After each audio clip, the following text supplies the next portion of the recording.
하겠습니다. 구약성경 이사야 53장 1절에서 6절입니다. 이사야 53장 1절에서 6절. 우리 한 절씩 교독하겠습니다. 우리의 전한 것을 누가 믿었느뇨? 여호와의 팔이 누구에게 나타났느뇨? 그는 주 앞에서 자라나기를 연한 순 같고 마른 땅에서 나온 줄기 같아서 고 모양도 없고 풍채도 없은즉 우리의 보기에 흠모할 만한 아름다운 것이 없도다. 그는 멸시를 받아서 사람에게 실어버린 바 되었으며 강고를 많이 겪었으며 질고를 아는 자라.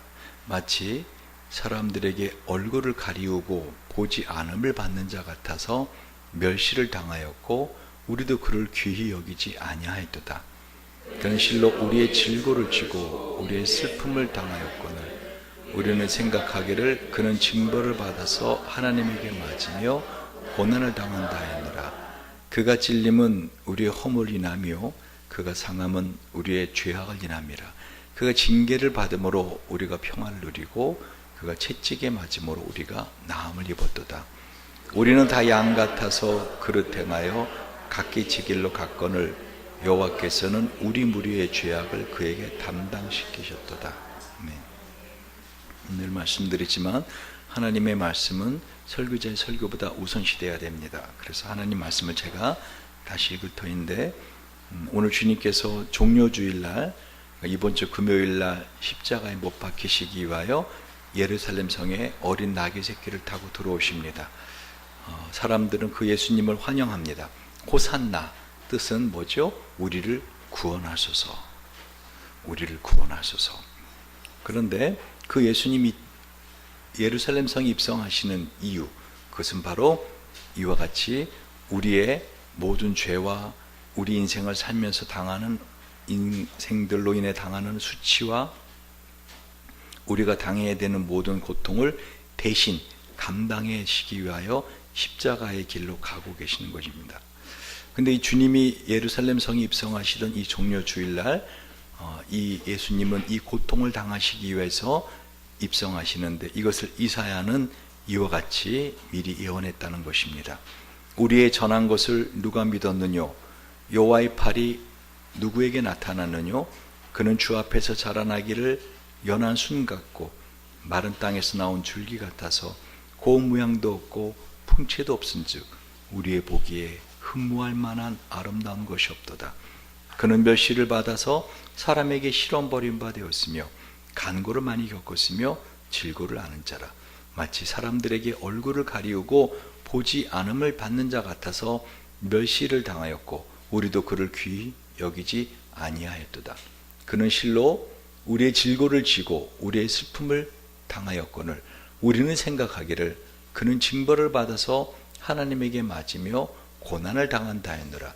그가 찔림은 우리의 허물을 인함이요 그가 상함은 우리의 죄악을 인함이라. 그가 징계를 받음으로 우리가 평안을 누리고 그가 채찍에 맞음으로 우리가 나음을 입었도다.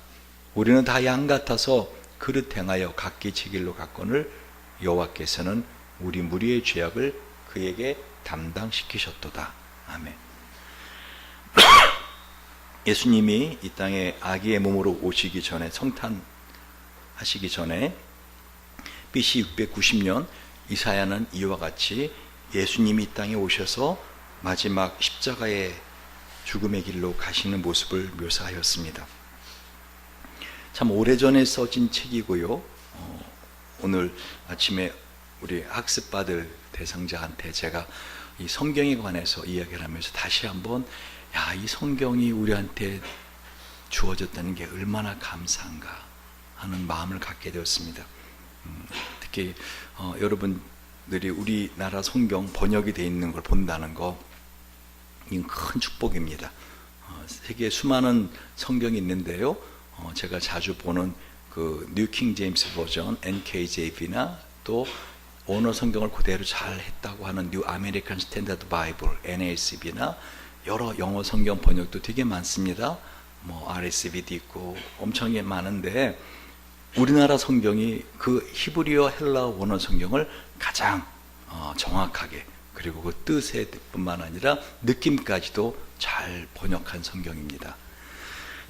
그래서 저도 이 성경을 우리가 쉽게 읽을 수 있다는 것, 특히 여러분 히브리어나 헬라 원어로 보지 않아도 우리말로 볼 수 있다는 것, 제가 왜 이렇게 말씀을 전하기 전에 성경이 우리에게 놓여 있는데 이게 정말 우리한테 얼마나 귀한 것인가를 말씀드리는가 하면요, 오늘 예수님이 예루살렘 성에 어린 나귀 새끼를 타고 이번 주 금요일 날 십자가에 못 박히시기 위하여 입성하시는 이 종려주일이 저와 여러분에게는 특별한 날인데 그것이 우리에게 느껴지지 않기 때문에 이 말씀이 진정으로 진리라면 여러분은 이 말씀 속으로 들어갈 수 있다고 저는 생각하기 때문입니다. 여러분 저에게 들어오셔서 이 그림을 얼마나 보십니까? 저는 늘 올 때마다 이렇게 묵상하고 교회 와 잠깐 기도하고 돌아가기 전에도 다시 한번 봅니다. 나 저거 봤는데 뭐 렘브란트의 돌아온 탕자, 돌탕 저거 아는데 뭐. 저 이번 주 다시 한번 묵묵히 그림을 묵상하면서 이 탕자의 오른쪽 허리에 있는 그 범상하게 보이지 않는 단검이 눈에 유난히 들어왔습니다. 아마도 아버지의 집을 떠날 때 아마 가지고 온 단검일 것입니다. 전 예전에는 그저 이 단검을 아버지의 아들이라고 하는 표식 정도로 생각을 했습니다.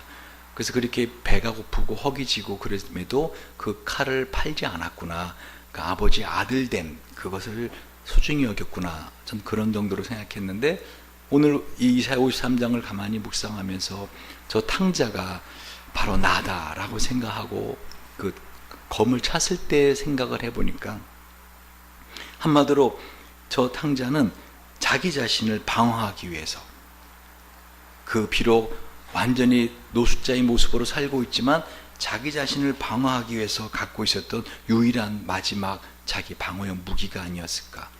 어떻게 우리 인생은요 이 탕자처럼 그야말로 찢기고 밟히고 사람들에게 무시를 받고 고통당하며 살 수밖에 없는 것이 인생입니다. 이 그림을 그렸던 렘브란트는 여러분 모든 그림에 자기 얼굴을 집어넣는 거 아십니까? 예를 들면 렘브란트가 그 그림들을 보면 그 순교자 스테반이 돌을 맞는 장면에도 바로 그 순교자 스테반에게 돌을 던지는 군중 속의 한 사람을 자기 얼굴을 그려놓습니다. 그리고 십자가에 못 박으라고 지금 오늘 종려주일날 예수님을 호산나 호산나 환영하는 이 무리들이 이제는 5일도 안 돼서 어떻게 했죠? 십자가에 못 박으라 하는 그런 무서운 폭도들로 변합니다. 근데 그 십자가에 못 박으라고 막 함성 지르는 군중의 한 사람을 자기 얼굴을 그려놓습니다. 렘브란트도 많은 이 해석가들의 의견이 분분하지만 제가 볼 때는 탕자의 얼굴이 자신의 얼굴이라 저는 생각을 합니다. 특히 탕자의 얼굴을 가만히 보시면 마치 태아의 얼굴처럼, 마치 엄마의 품속에 들어온, 자궁 속에 들어온 태아의 얼굴 같은 모습을 합니다. 여러분 탕자의 머리는 빡빡 밀렸고요, 그래서 마치 감옥에서 막 추록한 것 같은 그러한 모습입니다. 저 탕자의 아버지는 전에도 말씀드렸지만 그 왼손과 오른손이 다른 크기를 그려서 한쪽은 엄마의 손이고 한쪽은 아버지의 손, 그래서 여자와 남자의 손을 가진 하나님의 모습이다. 특별히 이사야 53장을 제가 말씀을 전하기 전에 저 렘브란트의 돌아온 탕자의 그림에 집중하는 이유가 있습니다. 헨리 나우엔, 제가 참 좋아하는 그런 치유신학자인데요, 하버드 대학교 교수에서 총장으로 취임할 즈음에 이 그림을 보게 됩니다. 그리고는 이 그림을 묵상하고 며칠 동안 계속 그림을 보다가 결심합니다. 그 하버드 대학 교수직을 내려놓고 라르시라고 하는 지적 장애자들 몇 명이 안 사는, 10명도 안 되는 지적 장애자들이 사는 그곳에 가서 평생을 헌신하려고 작정합니다. 그리고 그곳으로 들어가서 평생을 그 몇 명 안 되는 지적 장애인들을 씻기고 먹이고 그들과 함께 살다가 세상을 떠납니다. 제가 예전 홍콩의 교회 집회를 갔을 때 그 문득 이 헨리 나우엔이 쓴 그 돌아온 탕자의 귀향이라는 책을 보게 되었습니다. 근데 집회가 다 끝났는데도 미처 다 보지 못하니까 그 교회에서 목사님 그 마저 보세요 가져가셔서 해서 제가 그 책을 헨리 나우엔이 쓴 책을 갖고 와서 끝까지 본 적이 있습니다. 여러분, 이 헨리 나우엔이 이 돌아온 탕자의 그림을 보면서 이렇게 말을 했습니다. 그 책에 그 아버지 품으로 들어가는 것, 그것은 그토록 들어가길 원하면서도 두려워서 차마 발을 들여놓지 못하는 자리이다. 그토록 간절히 열망하고 소원하고 갈구하던 것들을 모두 받을 수 있는 곳이지만 한편으로는 악착같이 붙들고 싶은 모든 것들을 놓아버려야 하는 자리입니다. 여러분, 저와 여러분 이 땅에 살면서 어쩌면 저 돌아온 탕자처럼 인생을 살 수밖에 없습니다. 외로운 인생입니다. 외롭습니다. 여러분 중에서 혹시라도 나는 전혀 외롭지 않아 라고 생각한다면 여러분 인생의 맛을 아직 모르는 겁니다. 어떻게 보면 정말 나는 행복해. 지금 우리 교회 신혼들이 있는데 전혀 외로움 그거 뭐야? 그거 먹는 거야? 전혀 외로움이 뭔지 모르는 듯한 표정들을 하고 있습니다. 그런데 그렇게 정말 함께 있으면 행복하다는 것은 정말 외로움을 경험해 본 사람입니다. 그러나 그것이 우리 인생의 전부가 아니라는 것입니다. 인생은 궁극적으로 외롭습니다. 인생은 궁극적으로 고통스럽습니다. 그런데 이 탕자가 그 고통의 자리에서 아버지에게로 돌아왔을 때 아버지가 가진 모든 것을 자기 것처럼 누리게 됩니다. 이젠 탕자는 외롭지 않습니다. 그게 무슨 말이죠? 오늘 예수님이 예루살렘 성에 입성하시는데 그 예루살렘에 입성하시는 이유가 뭐냐면 바로 저와 여러분을 대신하여 우리가 당하게 될 그 모든 인생의 고통을 대신 감당하시고 우리는 그 하나님을 아빠, 아버지라 부름으로써 하나님이 가진 모든 것을 내 것처럼 누릴 수 있는 그 시간이 되어간다는 것입니다. 그런데 이거를 믿지 못해요, 사람들이. 올해 고난주간도, 올해 부활절도 매년 그랬지 목사님 이번 부활절 또 하얀색 옷 입고 오라고 할 거야, 보나마나. 다 이제 감 잡으시고. 고난주간이니까 새벽기도 하겠지 이렇게 특세 다 하는 거니까. 이번에 특별한 은혜를 사모하는 사람들, 그 사람들에게는 이 주님이 예루살렘 입성하셔서 당하게 된 이 모든 고난으로 인해서 우리의 아픔들이 전가될 수 있다는 것입니다. 이거를 믿지 못하더라는 거죠. 그래서 53장 1절에 뭐라고 말하죠? 우리의 전한 것을 누가 믿었느냐? 여호와의 팔이 누구에게 나타났느냐? 2절 같이 한번 읽어볼까요? 시작. 그는 주 앞에서 자라나기를 연한 순 같고 마른 땅에서 나온 줄기 같아서 곧 모양도 없고 풍채도 없은즉 우리의 보기에 흠모할 만한 아름다운 것이 없도다. 예수를 믿는다는 것, 특히 고난주간에 이렇게 함께 주님의 고난에 동참한다는 것, 이런 모든 신앙적인 행위들이, 신앙적인 일들이, 주일 나와서 예배 드린다는 것, 이런 것들이 사실은 뭐예요? 우리 삶에 있어서 큰 의미가 없다. 과연 그런 능력이 있는가? 과연 그런 힘이 있는가? 예수를 믿음으로써 영혼의 구원뿐만 아니라 몸과 마음의 치유와 회복, 더 나아가서는 영원한 영광을 얻을 수 있다는 것을 사람들은 믿지 않을 것이라고 성경은 말씀하고 있는 것입니다. 우리의 전한 것을 누가 믿었느냐? 여호와의 팔이 누구에 나타났느냐?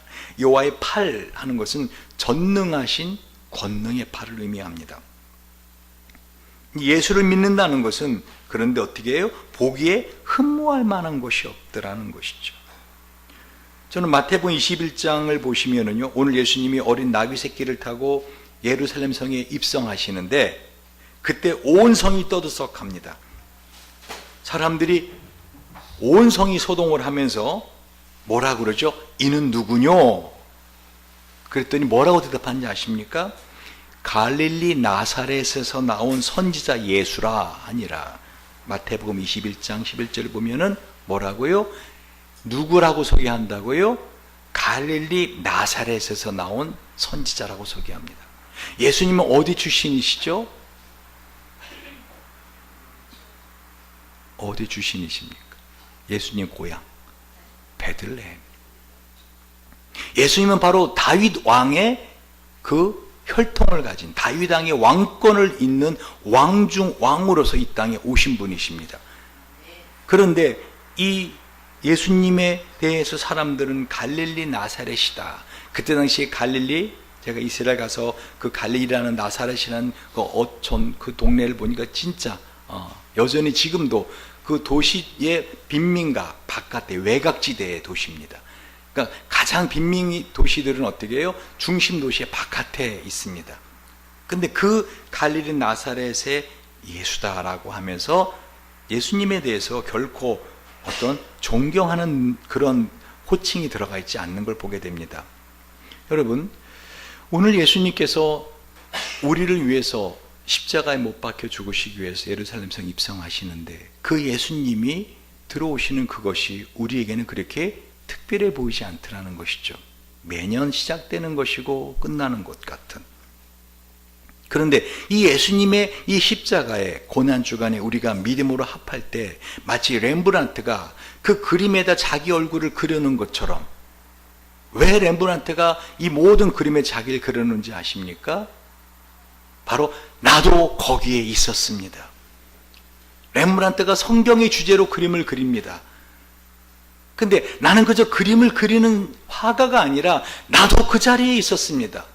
나도 그 스데반 집사를 돌로 치는 자리에 나도 돌을 들고 있었고, 나도 예수를 십자가에 못 박으라고 아우성치던 그 군 중에 한 사람이었습니다 라는 것을 그는 그 고백을 하고 있는 것입니다.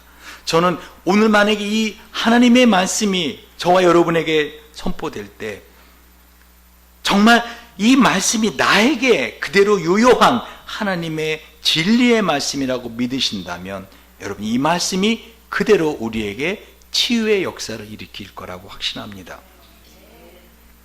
여러분, 예수님이 당하신 그 모든 고통 중에서 제가 볼 때는 가장 큰 고통이요, 마음의 고통이라고 저는 생각해요. 53장 3절을 보시겠어요? 같이 읽어보겠습니다. 시작. 그는 멸시를 받아서 사람에게 실어버린 바 되었으며 강고를 많이 겪었으며 질고를 아는 자라. 마치 사람들에게 얼굴을 가리우고 보지 않음을 맞는 자 같아서 멸시를 당하였고 우리도 그를 귀히 여기지 아니하였도다. 여러분, 인생을 살면서 멸시를 당하는 것, 그것만큼 사람을 고통스럽게 하는 것이 없습니다. 여러분, 그 멸시가 그야말로 나하고 별로 상관없는 사람들이 나를 멸시하는 것, 그 무시할 수 있습니다. 그렇지 않겠습니까? 여러분, 만약에 길을 가는데 만약에 여러분을 보고 참 어떻게 인생이 저 모양으로 생겼냐 하고서는 이렇게 침 한번 탁 뱉으면 여러분은 어떻게 해요? 뭐 가서 싸우겠습니까? 그 사람들하고 뭐라고 말하겠습니까? 그냥 돌아서면서 뭐예요?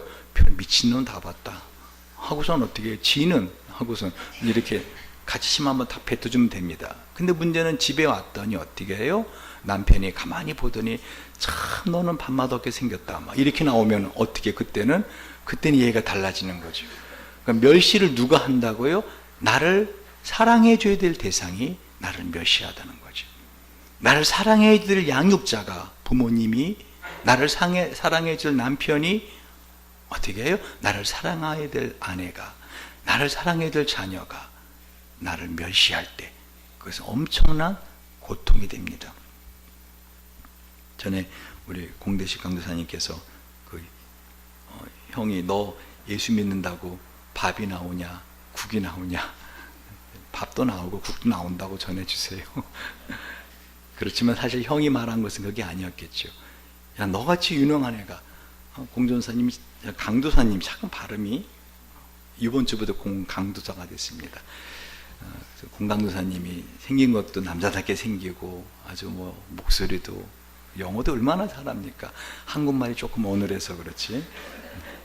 뭐 그야말로 내놨을 때 상품 가치로 아주 좋은 상적인. 근데 너는 왜 하필이면 예수 믿는다고 전도사가 돼갖고 또 강도사가 됐다면 또 형님은 오해하십니다. 드디어 네가 강도짓 하러 그 짓을 했냐 막 이렇게 이제. 그런데 형제가 나를 오해하고 나를 멸시하고 참 아픕니다. 근데 예수님이 오늘 그 멸시를 당하셨다는 거예요. 여러분 잘 들어보세요. 조금 어려운 말을 씁니다, 제가. 근데 이 단어밖에는 이 말씀을 해설할 길이 없더라고요. 왜 예수님이 이 하나님이 꼭 이렇게 죽으셔야 됐는가? 그냥 우리의 죄를 위해서 십자가에 죽으시면 되는데 왜 예수님이 꼭 이런 멸시를 받는 이 시간을 꼭 가지셔야 됐는가? 전 예수님을 사랑하는 한 성도로서 마음에 어떻게 해요? 분노도 일어나고, 죽이려면 빨리 죽이지, 왜 이런 멸시를? 왜요? 바로 오늘 이 종려주일 이후에 여러분, 예수님 십자가 지기 전에 어떤 일을 당하죠? 바로 대제사장 집에서 가야바로 끌려다니면서 밤새도록 사람들에게 한마디로 린치를 당합니다. 마태복음 26장 60절 68을 보면은요, 이에 예수의 얼굴에 침을 뱉으며 주먹으로 치고 혹은 손바닥으로 때리고 가로되 그리스도야, 우리에게 선지자 노릇을 하라. 너를 친 자가 누구냐? 왜 꼭 이런 일을 당하셨어야 됐을까? 마태복음 27장 27절 30절에 보면은요, 이에 총독의 군병들이 예수를 데리고 관정 안으로 들어가서 온 군대를 그에게로 모으고 그 모든 병사들 다 모아서 그의 옷을 벗기고, 여러분, 사람들 앞에서 옷을 벗기우는 그 수치를 경험해 보신 분 있으십니까? 이 옷을 벗긴다 할 때 속옷을 남겨놓지 않는다는 것입니다. 이스라엘은 더운 지역이라 속옷을 입지도 않지만은 평상시에 속옷을 입는다 하더라도 어떻게 해요? 다 벗겨버렸다는 거예요. 한마디로 말하면 이 사형수는, 십자가에 못 박혀 죽을 사형수는 수치를 줘야 될 존재이기 때문에 어떻게 해요? 일부러 홀딱 빨가 벗겨놓습니다. 그리고는 채찍질을 가합니다. 신이신 하나님이신 예수가 왜 이런 일을 꼭 겪어야 되는가? 그의 옷을 벗기고 홍포를 입히며, 왜 붉은 옷을 입히죠? 너가 왕이라며. 그럼 왕은 자주색 옷을 입어야지. 그리고 어떻게 해요? 가시 면류관을 엮고, 가시로 된 그 면류관을, 그 가시를 제가 이스라엘 갔을 때 만져봤는데 이렇게 두꺼워요. 가시가 푹푹 들어갈 정도로 그 가시로 관을 만들어서 머리를 푹 눌러 찌웁니다. 머리에 가시가 파고 들어서 온 얼굴이 피로 낭자하셨을 것입니다. 갈대를 그 오른손에 들립니다. 왜요? 왕이 들고 있는 왕의 지팡이가 있습니다. 그러니까 그 지팡이 대신, 왕의 홀 대신 갈대를 손에 들리게 합니다. 그 앞에서 무릎을 꿇고 희롱하여 가로되 유대인의 왕이여 평안할지어다 하며 그에게 침 뱉고 갈대를 빼앗아 그의 머리를 후려치더라. 여러분, 왜 꼭 예수님이 이런 고통을 당하셔야 했을까? 저는 그게 정말 의문이었습니다. 그냥 십자가에 죽으시면 그냥 죽으면 되지, 왜 이런 고통, 수치를 왜 당하셔야 됐는가? 여러분, 결론은 정확히 나오죠. 왜 그랬어요? 왜요? 왜 이런 수치와 이런 고통을 당해요? 뒤에 나오잖아요. 4절부터 보십시오. 그는 실로 우리의 질고를 지고 우리의 슬픔을 당하였거늘 우리는 생각하기를 그는 징벌을 받아서 하나님에게 맞으며 고난을 당한다 했노라. 5절입니다. 읽어봅시다. 시작. 그가 찔림은 우리의 허물을 인함이요 그가 상함은 우리의 죄악을 인함이라. 그가 징계를 받음으로 우리가 평안을 누리고 그가 채찍에 맞으면 우리가 나음을 입었도다. 6절. 우리는 다 양 같아서 그릇 행하여 각기 제 길로 갔거늘 여호와께서는 우리 무리의 죄악을 그에게 담당시키셨도다.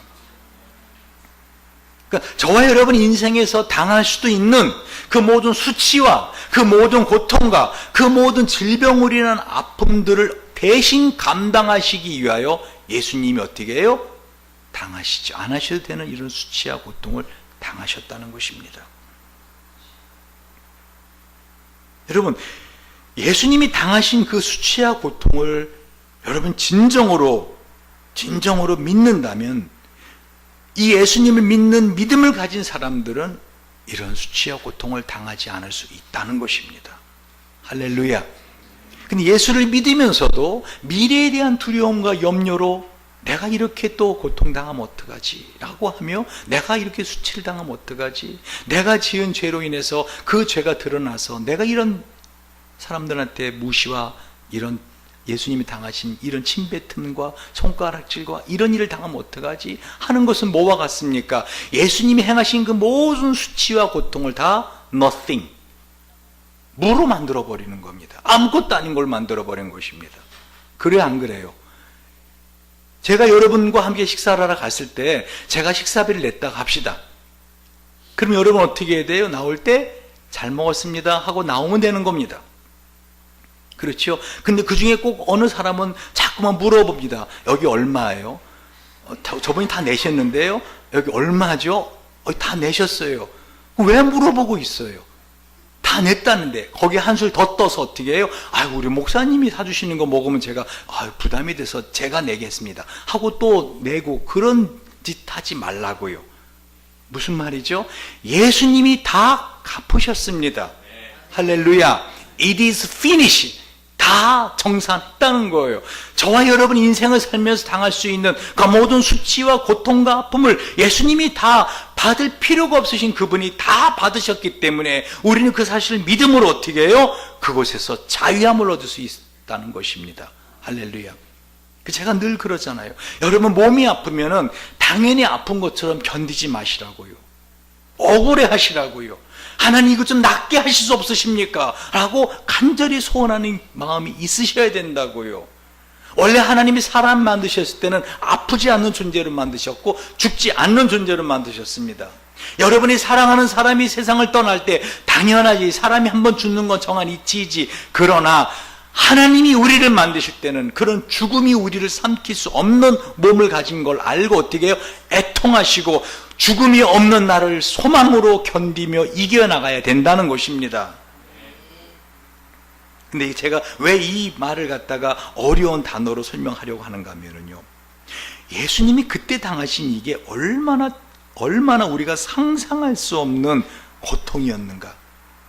다시 말하면 자기 자신이 죄가 있거나 또는 자기 자신이 그럴 만한 가치 있는, 예를 들면 여러분 노숙자한테 여러분 만약에 100원을 주면서 이거 뭐 좀 쓰세요 라면 어떻게 해요? 받는 사람도 있고 안 받는 사람도 있겠지만 어떻게 해요? 받으면서 그렇게 기분 나빠하지 않을 수 있습니다. 왜? 나는 노숙자니까. 근데 만약에 누군가 저한테 어떻게 해요? 목사님 상당히 삶이 공공해 보이시는데 이거 100원 어떻게 형편에 좀 보태 쓰십시오. 그럼 어떻게 제가 뭐 감사 받겠지만 어떻게 해요? 저 사람 나를 어떻게 봤을 게 100원을 주는가, 이런 마음이 있지 않겠습니까? 예수님은요 한마디로 죄가 없으신 분이세요. 그런데 예수님이 이 땅에 아기의 몸으로 오신 것부터가 당신을 제한하신 거예요. 당신을 제한하셨다. 영어로 말하면 shrink, 당신을 축소시킨 거예요. 하나님은 이 우주를 만드신 분이세요. 여러분 이 우주가 얼마나 어마어마한지는 여러분 정말 배우시기 바랍니다. 우주는 어마어마합니다. 근데 이 어마어마한 우주를 만드신 그분이 이 우주의 시간과 공간이라는 한계를 정하시고 당신이 그 안으로 들어오신 겁니다. 그리고 그것도 아기의 몸으로, 그리고 33년을 사시다가 지금 십자가에 당신의 몸을 매달기 위해서 지금 이와 같은 사람들에게 이런 수치를 당하고 있는데, 이거는 저와 여러분이 당하는 그런 수치하고는 비교도 안 되는 걸 당하셨다는 겁니다. 한마디로 농축된 수치입니다. 농축된 고통입니다. 농축된 멸시를 받으신 것입니다. 그래서 주님께서 우리에게 인생을 살아가면서 이 예수를 믿는다는 것은 예수님이 받았기 때문에 우리는 어떻게 이걸 받지 않고도 살 수 있다라는 걸 말하는 거예요. 특별히 외로움의 고통, 그 외로움의 고통이 제가 볼 때는 가장 큰 고통인 것 같아요. 나의 고통을 아무도 함께 해주지 않는, 그래서 물새같이 외로운 외로움이다 라고 시인들은 말합니다. 홀로 서 있는 물새처럼 누구도 함께 해주지 못하는. 시편 22편에 보면은요 6절에서 8절에 예수님이 이때 당시의 심정을 이렇게 말씀하셨어요. 다윗의 그 영혼을 통해서 나는 벌레요 사람이 아니라 사람의 회방거리요 백성의 조롱거리니이다. 나를 보는 자는 다 비웃으며 입술을 삐죽이고 머리를 흔들며 말하되 저가 여호와께 의탁하니 구원하실걸, 저를 기뻐하시니 건지실 건 하나이다. 지금 예수님께서 이때 당시에 받으셨던 그 마음을 시편 22편은 뭐라고요? 나는 벌레요 사람이 아니라. 사람들이 나를 볼 때 마치 바퀴벌레 보는 것처럼 나를 싫어합니다. 여러분의 가정의 가족이 여러분을 그렇게 바퀴벌레 보는 것처럼 싫어하는 존재가 된다면요, 그 인생은 참 고통스러운 겁니다. 누군가에게 싫어버림 받는다, 멸시를 받는다. 근데 예수님이 그 일을 당하셨다는 거예요. 따라해 보시기 바랍니다. 주먹으로 맞은 육체적 상처는 멍이 가시면 아픔도 가십니다. 그러나 멸시받고 무시받은 마음의 상처는 시간이 갈수록 피멍이 듭니다. 여러분, 이런 말씀을 들으면 여러분은 늘 피해자의 입장에 있으려고 그러죠. 그런 사실은 우리는 피해자이기도 하지만 동시에 이렇게 다른 사람에게 외로움과 무시와 아픔을 준 가해자이기도 하다는 것입니다. 문제는 이런 상처를 주고 받으면서 우리는 살아가고 있는데, 내가 원하지 않지만 그런 상처를 받았고요, 내가 그렇게 의도하지는 않았지만 그런 상처를 상대방에게 주며 사는데, 이 상처를 어찌할 거냐는 것입니다. 이것을 그냥 마음에 갖고 있으면 이것은 내 안에 점점 피멍이 들어가는데, 오늘 주님이 왜 이런 일을 당하셨는지 바로 그 이유를 말씀하고 있는 것입니다. 여러분, 성경을 보다 보면은요, 저는 좀 이해가 안 되는 말씀들이 종종 있습니다. 쉽게 넘어가지 않는. 이런 마태복음 9장 13절에 너희는 가서 내가 긍휼을 원하고 제사를 원하지 아니하노라 하실 뜻이 무엇인지 배우라. 나는 의인을 부르러 온 것이 아니요 죄인을 부르러 왔노라. 이거 되게 이상한 말입니다. 왜? 심리학에서 동일시의 원리라는 게 있어요. 뭐냐면요, 예수님은 하나님이셨지만 동시에 사람이셨어요. 그래 안 그래요? 그래서 사람이 갖고 있는 심정을 갖고 계셨습니다. 근데 예수님은 죄가 없으신 의인이세요. 보통 죄가 없으신 것이 아니라 원죄도 없으신, 아무런 죄가 없으신, 그래서 예수님의 눈은 정결하셔서 죄를 보는 것만으로도 고통스럽습니다. 그런 의인이신데, 여러분, 사람은 의인이잖아요, 자기가. 그럼 어떻게 의인하고 함께 있는 게 편한 겁니다. 그래 안 그래요? 여러분이 교도사역을 안 해보셔서 모르시는데, 제가 교도사역을 한 10여 년 했잖아요. 교도소 가서 얘기를 들어보면 진짜 이 인간은 정말 여기 가둬놓기 다행이다 하는 그런 마음이 드는 사람들이 있습니다. 근데 특별히 싫은 사람이 있어요. 특별히 싫은 사람, 저 사람은 그 죄를 졌는데 나 저 사람 옆에 있는 거 싫은데, 근데 그 사람과 함께 식사를 해야 될 경우도 있습니다. 별로 먹히지가 않습니다. 그게 당연한 거 아닙니까?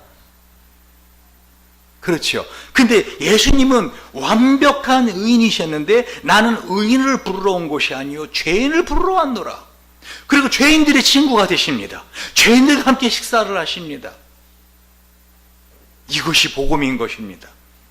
예수님께서 당신을 슈링크, 아주 축소시켜서 당신을 아주 제한시키셔서 아주 리미트하게, 그야말로 예수님은 무한하신 분이신데 아주 지극히 적은 공간에, 시간에 당신을 제한시키실 뿐만 아니라 도무지 그 자리에 있을 수 없는 분이신데, 그 자리에 있는 이유가 뭐라고요?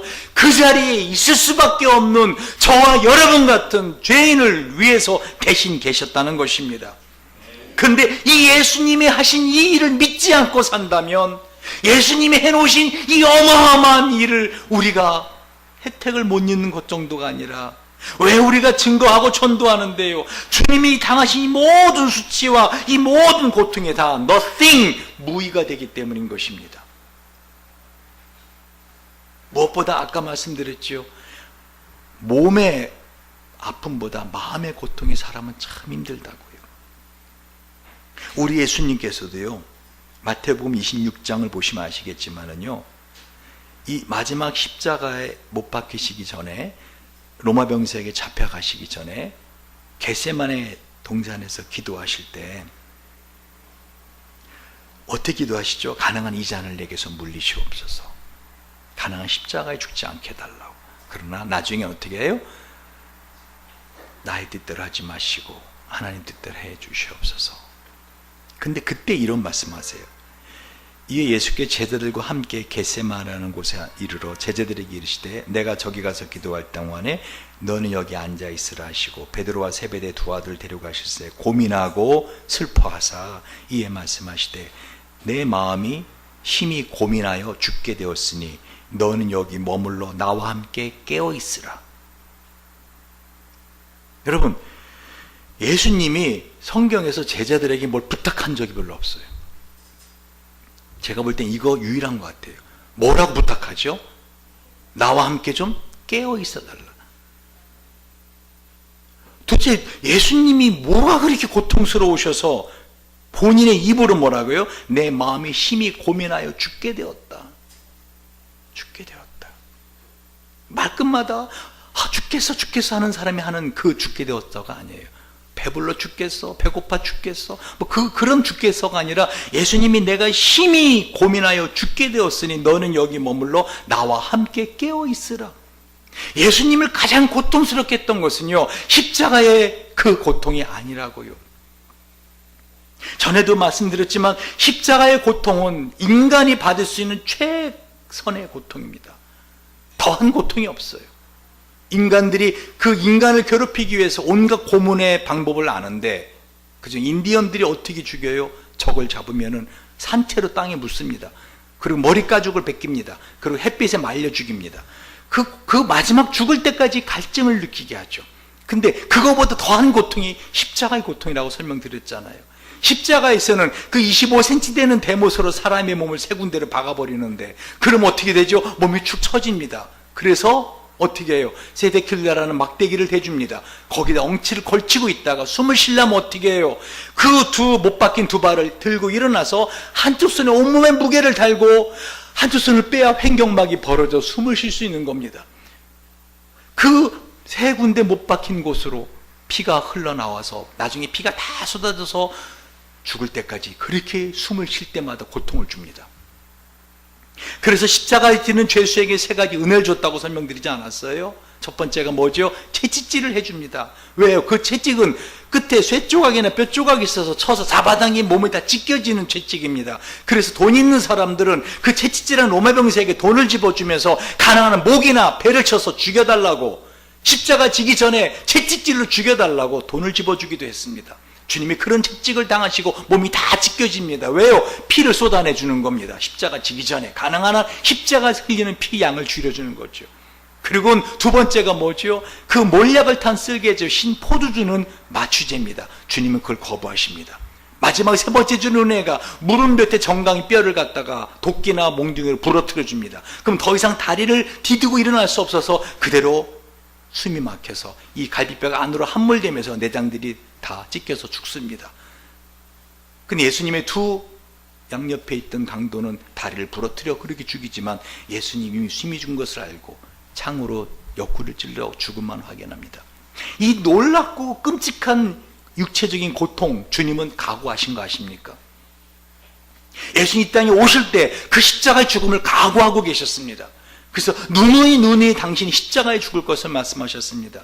왜 그렇게 바리새인들이 사람들을 선동해서 다른 죽음도 아니고 어떤 교수형이나 어떤 다른 게 아니라 왜 십자가에 못 박으라 했는데요, 갈라디아에 있는 말씀처럼 나무에 달린 자마다 하나님의 저주를 받은 자기에, 예수님이 이 땅에 살아계시는 동안에 당신이 하나님의 아들이라고 주장하셨기 때문에 이 바리새인들과 율법사들과 대제사장들은 예수님을 그 십자가에 못 박아야지만이 하나님의 저주를 받은 자라는 증거를 보일 수 있기 때문에 그렇게 십자가 못 박으려 했습니다. 주님은 그 십자가를 질 것을 결심하셨습니다. 그러나 오늘 이 마태복음 26장에 보시면은요, 그 십자가 지기 전에 예수님이 더한 고통을 겪으셨다는 거죠. 뭐죠? 바로 버림받음의 고통이에요. 여러분, 버림받았을 때 혼자 있는 거 엄청나게 고통스럽습니다.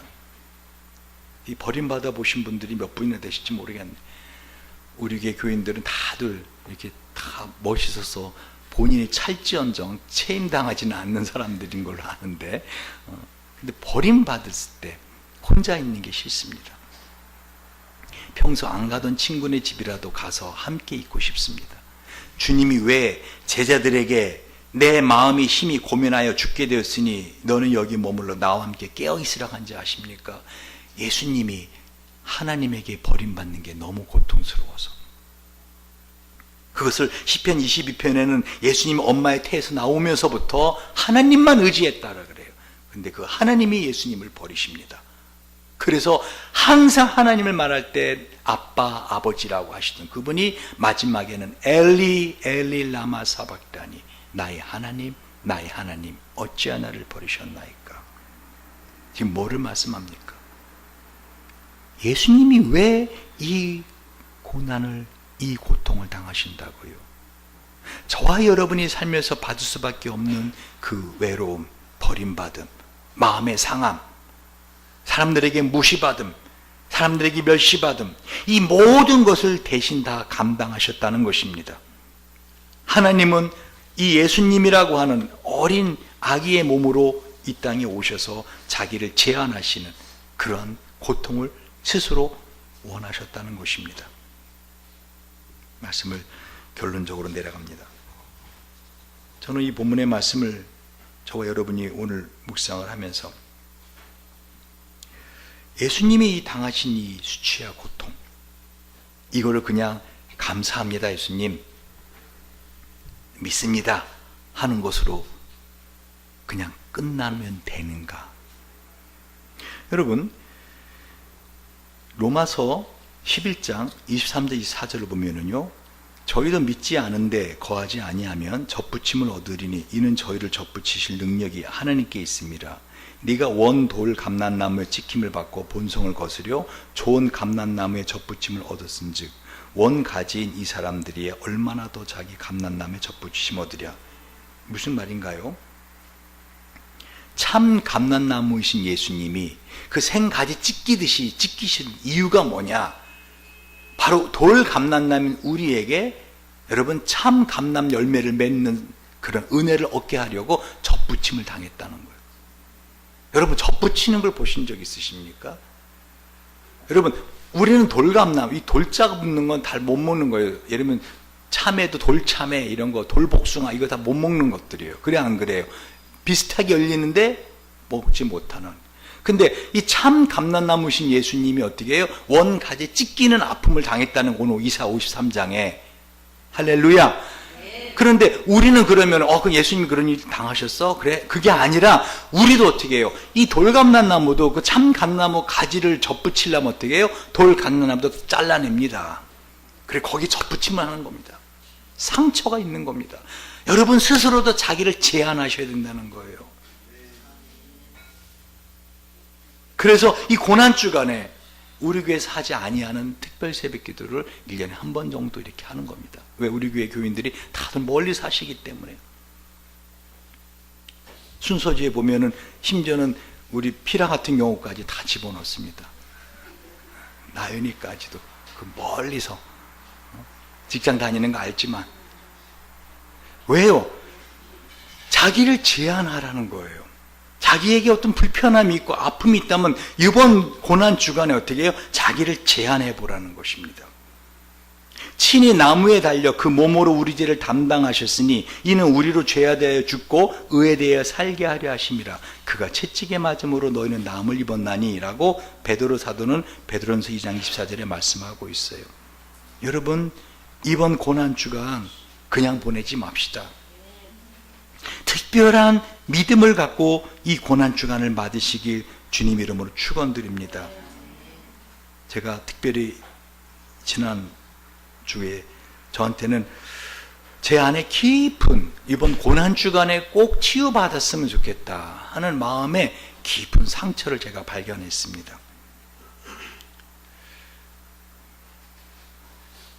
뭐냐면요, 제가 존재의 거부됨의 상처, 다시 말하면 너는 존재하지 마 하는 상처를 내가 갖고 있구나.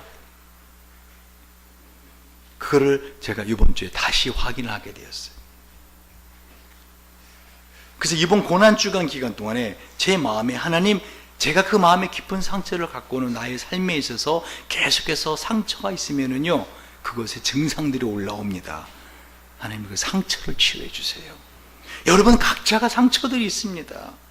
그 마음의 상처를 그냥 갖고 살면 어떻게 해요? 영혼의 상처입니다. 그게 몸을 아프게도 하고요, 여러분의 삶의 관계를 망가뜨리고요, 여러분의 삶을 궁극적으로 어떻게 해요? 아픔으로 끌고 나갑니다. 그래서 여러분이 자기 자신의 깊은 마음의 상처가 무엇인가 한번 생각해 보시고 찾으시기 바랍니다. 예수님께서 그 같은 고통을 당하신 것을 무의로 돌리지 마시기 바랍니다. 예수님의 상처를 통해서 참 감람나무의 진액을 공급받기 위해서는 돌 감람나무인 우리도 어떻게 해요? 시간에 아픔을 줘야 됩니다. 새벽에 일어나지 않던 분들이 새벽에 일어나는 거 힘듭니다. 여러 날도 아니고 한 주가 아니지만 힘듭니다. 그러나 가능한 한 그렇게 한번 자기의 시간을 제한해 보시기 바랍니다. 특별히 이 고난주간은요, 마귀의 권세가 꺾이운 날입니다. 사탄의 머리가 깨어진 날입니다. 지금까지 우리를 갖다가 고래 힘줄처럼 붙들고 있던 그 모든 내 마음의 아픔과 질병과 내 삶을 묶고 있던 것들이 이번 고난주간에 끊어져 나갈 수 있다는 것입니다. 그래서 성금요일을 굿 프라이데이라고 하는 겁니다. 좋은 금요일이다. 좋은 굿 프라이데이. 그래서 여러분, 금요기도에 나오신 분 설명드렸지만 이 만우절이 온 세계에 있는 이유가 뭐라고요? 바로 16세기 이전에는 이 만우절이 있는 고 4월 1일 전후로 3월 25일부터 4월 20일 전후로 고난주간과 부활절이 있었어요. 마귀를 속인 거죠. 예수님이 마귀를 속인 거예요. 마귀는 예수를 죽이면 끝나는 줄 알았는데 오히려 십자가의 죽으심으로 우리를 이 모든 고통에서 해방시켜 주셨기에 마귀를 놀려먹기 위해서 바로 그날 하루 거짓말을 하는 걸로 전 세계 사람들이 지키는 겁니다.